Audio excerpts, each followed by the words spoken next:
एक समय की बात है। एक कस्बे में एक बूढ़ी अम्मा एक झोपड़ी में रहती थी।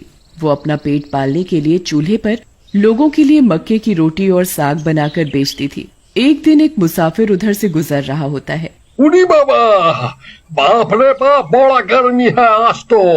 एक तो प्यास के मारे गला सूखा जा रहा है, ऊपर से भूख ने भी आत्मा निकाली हुई है। उड़ी बाबा, यहाँ तो कोई होटल भी नहीं दिख रहा। वो यहाँ वहाँ अपनी नजरें घुमाता है। उड़ी बाबा, अरे वो झोपड़ी के बाहर कुछ लिखा तो है। क्या है? गरम गरम मक्के दी रोटी ते साग खाओ, जितने बने उतने पैसे दे जाओ। सही है दादा, और क्या चाहिए? चलो आज यही ट्राई करते हैं। मुसाफिर उस अम्मा के पास जाता है और कहता है, अरे अम्मा, जरा पानी मिलेगा क्या? हाँ, प्यास लगी है बहुत। हाँ बेटा, क्यों नहीं। भला इतनी गर्मी में भी पानी को कौन मना करेगा।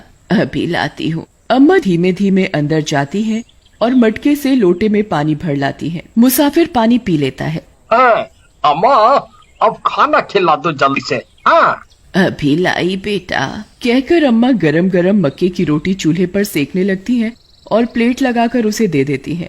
बूढ़ी बाबा, अम्मा, बड़े दिनों के बाद आज हमको घर का जैसा स्वाद मिला है। अम्मा, अगर आप बुरा न मानो तो हम कुछ देर यहाँ खटिया पर सो जाऊं।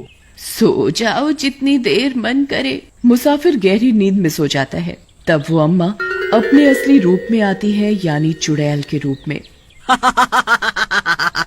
एक और मुर्गी मेरे जाल में फंस गई। मेरी जादुई मक्के की रोटी खाई है तूने।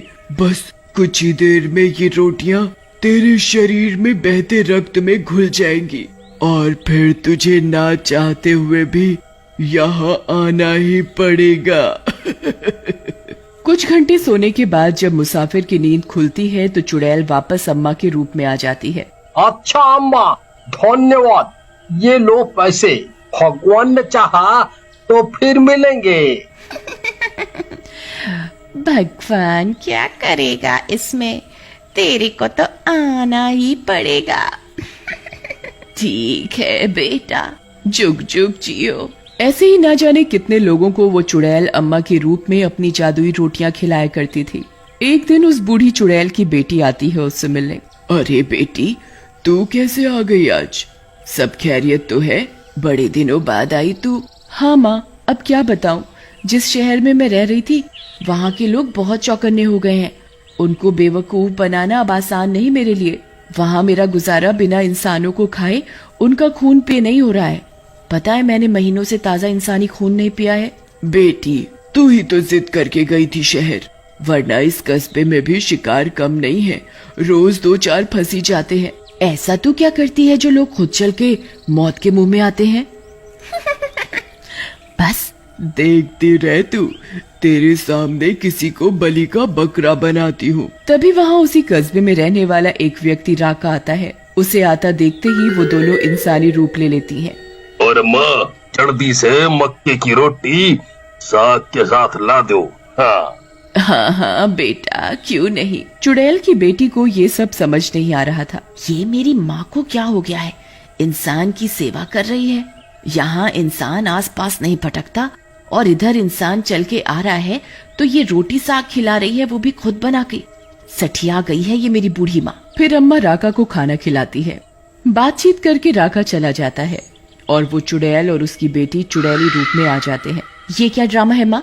रोटी साग वो भी खुद बनाकर, वो भी इंसान जाति के लिए? अरे ये जादुई रोटियां हैं, जो भी इन्हें खा कर जाता है वो दोबारा जरूर आता है। उसकी तलब इतनी बढ़ जाती है, चाहे कोई विदेश भी चला जाए तो 1 महीना होते ही उसकी भूख उसे यहाँ खींच लाएगी।